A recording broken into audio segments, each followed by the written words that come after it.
65 pounds, however, powered by 400 horsepower. The most high-performance aerobatic biplane in the world today.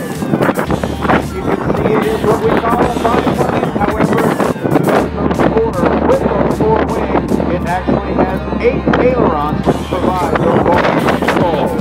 One of the more unique features is the carbon fiber. $10 for the entire blue finished up, and 4:33 yesterday afternoon. That means there's a lot of air shows to go.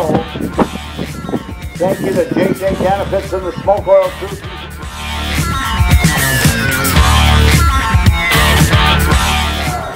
Drove the aircraft at a high rate of speed when he is going fast, but also he does a lot of maneuvers where the aircraft is actually going below the stall speed, or what we would normally call the stall speed of the aircraft.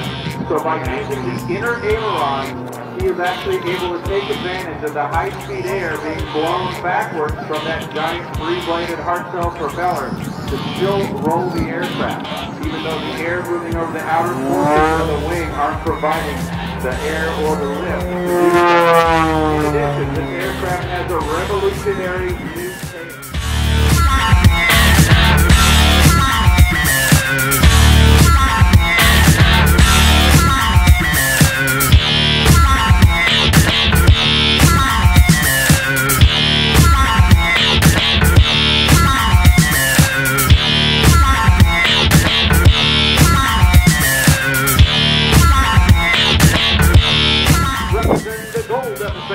And the black demonstration team, their official colors. Look at the back of the fuselage. You'll see the door open on our side. And depending on where you're at,